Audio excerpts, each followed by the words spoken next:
Hello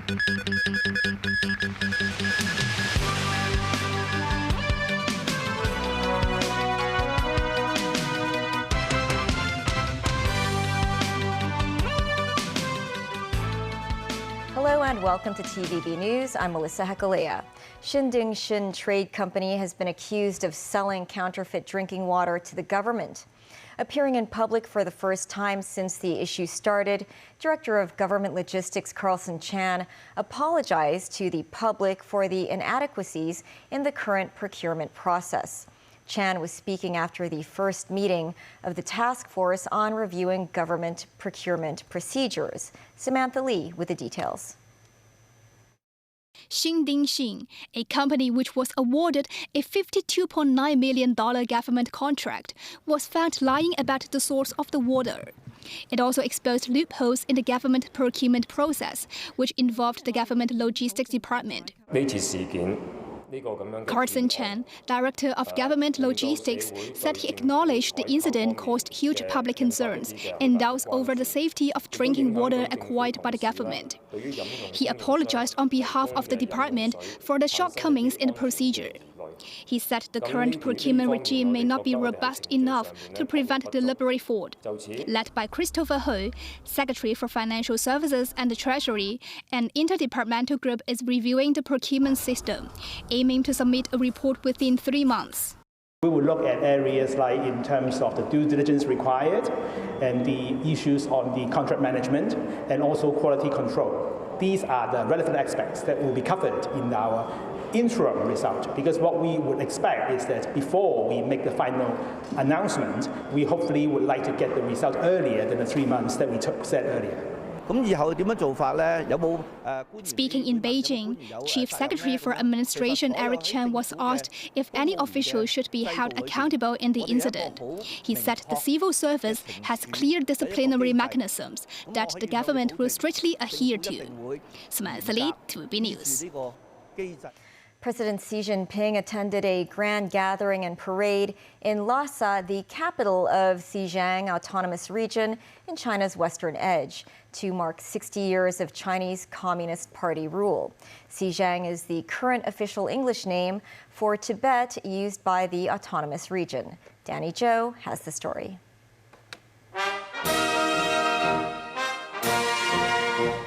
President Xi Jinping, who led a central government delegation, joined the gathering held at the Potala Palace in Xizang, or Tibet, this morning. Around 20,000 local officials and people from local ethnic groups took part in the event.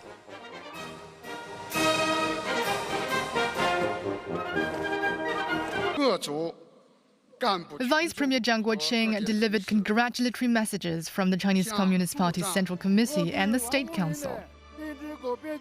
Then, the head of the central delegation, Wang Huning, presented a plaque bearing Xi's inscription as a gift to the Xizang Autonomous Region.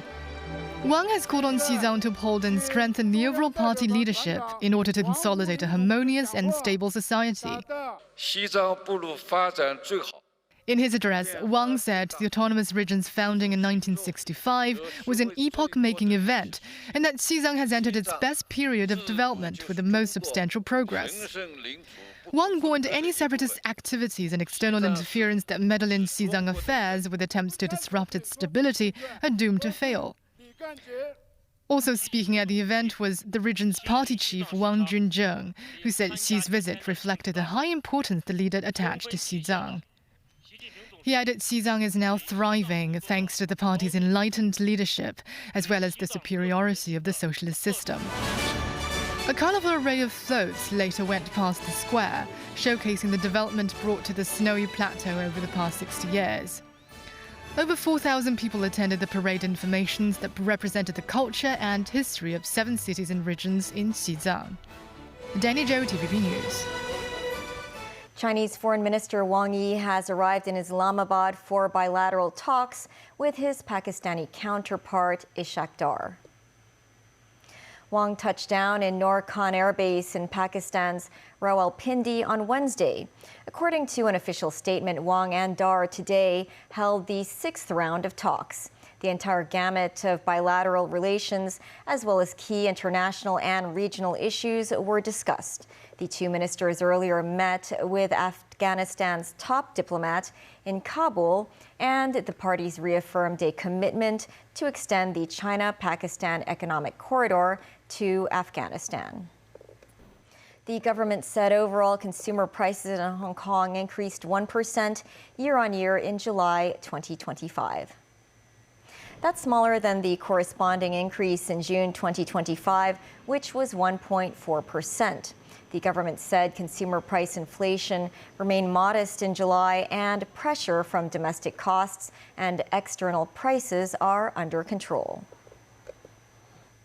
The defense for former media tycoon Jimmy Lai continued their closing argument in the city's landmark national security trial today. The 77-year-old is charged with counts of conspiracy to collude with foreign forces and publish seditious material. He faces a maximum life sentence. Mimo Singhai reports. Jimmy Lai's national security trial resumed at West Kowloon Law Courts in the morning. On the second day of his closing argument, Lai's defense lawyer Robert Pan referred to Lai's Twitter posts and said the former media tycoon did not call for foreign sanctions against China and Hong Kong after the implementation of the national security law. Pan also said Lai and his assistant Mark Simon rarely discussed political topics. Judge Alex Lee said that statement was not true based on their WhatsApp conversations. Pan said the prosecution had accused Lai of proposing international lobbying and being in contact with influential figures from the U.S. government.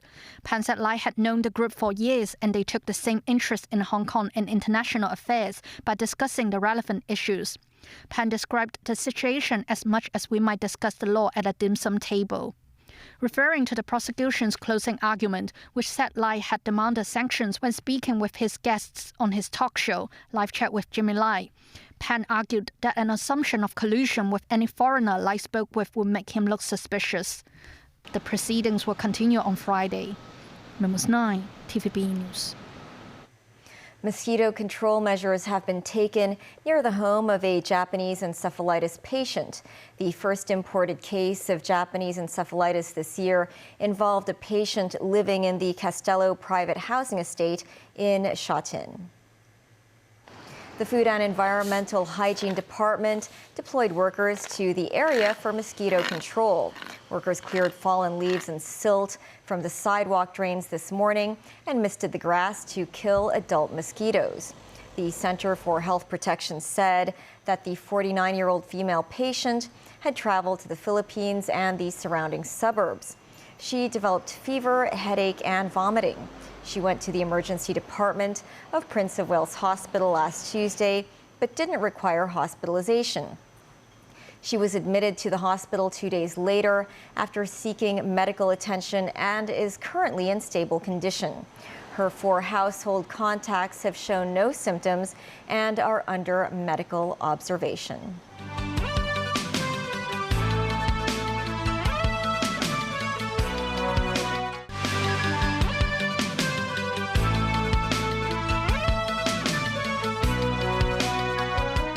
Ukraine's President Volodymyr Zelenskyy presented U.S. President Donald Trump with a golf putter that had belonged to a Ukrainian serviceman who fought against Russia. Ukraine's presidential office reported Zelenskyy presented the gift during his visit to the White House on Monday. Trump received the putter and gave thanks in a recorded video.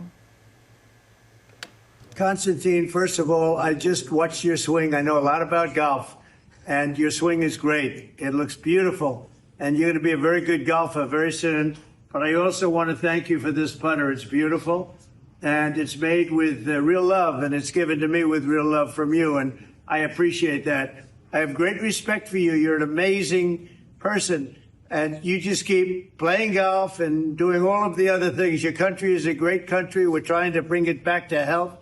And your president is working very, very hard to make it that way. So again, I want to thank you. Keep swinging. And the putter is beautiful. I'll use it. Every time I sink a putt, I'll be thinking about you. Thank you, Konstantin.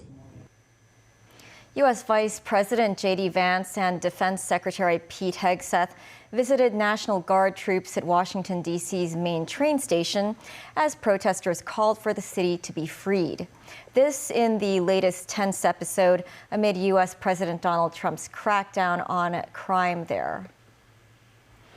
The appearance, which also included White House Deputy Chief of Staff Stephen Miller, was a striking scene.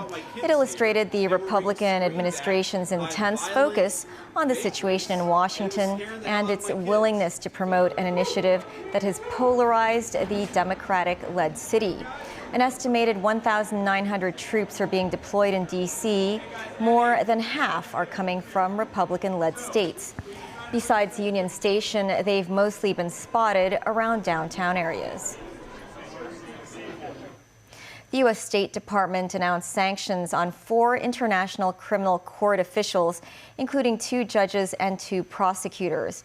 The ICC called the sanctions a flagrant attack against the independence of an impartial judicial institution. Washington claimed the 4 sanctioned judges had been instrumental in efforts to prosecute Americans and Israelis. As a result of the sanctions, any assets these officials hold in the U.S. are frozen. The 4 are from Canada, France, Fiji, and Senegal. The sanctions were immediately denounced by both the court and the United Nations. The U.S. is not a member of the court and has already imposed penalties on other court officials in the past. Israel's military said it will call up 60,000 reservists ahead of an expanding military operation in Gaza City. Many residents have chosen to stay despite the danger, fearing nowhere is safe in a territory facing shortages of food, water, and other necessities. Tracy Furness has more. Dozens of people on trucks coming from Zikkim crossing, some carrying the injured and others carrying food. Witnesses, health officials and the UN Human Rights Office say Israeli forces have killed hundreds of people seeking aid from GHF or Gaza Humanitarian Foundation sites and UN convoys since Israel eased a 2.5-month blockade on Gaza in May.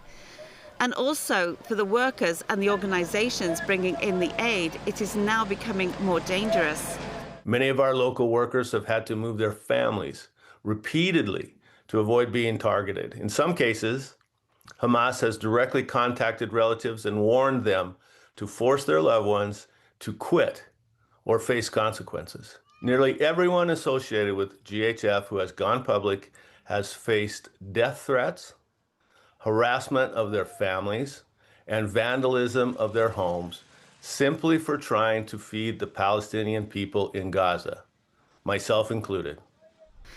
This is Palestinians in Deir al-Balah and Zaweda in Gaza reacted to a plan by Israel's military to call up tens of thousands of reservists and extend the service of others ahead of an expanded military operation in Gaza City. This displaced Palestinian said that the military expansion would mean we will see more destruction, killings, devastation, starvation and siege. Meanwhile, United Nations Chief Antonio Guterres repeated his call for a ceasefire in Gaza Thursday, with Israel preparing to launch a new assault in Gaza City and other heavily populated areas. I must reiterate that it is vital to reach immediately a ceasefire in Gaza and the unconditional release of all hostages, and to avoid the massive deaths and destruction that a military operation against Gaza City would inevitably cause. Tracy Furness, TVB News. Thailand's former Prime Minister Paetongtarn Shinawatra arrived at a court in Bangkok today to give testimony after she was suspended from her role. The Thai Constitutional Court's suspension of Shinawatra has raised questions about whether her family's political comeback last year would end with another downfall. Paetongtarn was the 3rd prime minister in her family after her father, Thaksin Shinawatra, a telecom billionaire, and her aunt, Yingluck Shinawatra, who was the country's first female prime minister. Thaksin was ousted by a military coup in 2006 and Yingluck by a court ruling in 2014. Pei Tongtarn was suspended last month by the court pending an ethics investigation into a leaked phone call with senior Cambodian leader Hun Sen. Her conduct in the call was perceived as damaging to Thailand's interests and image. That's the news. Thanks for watching. Bye for now.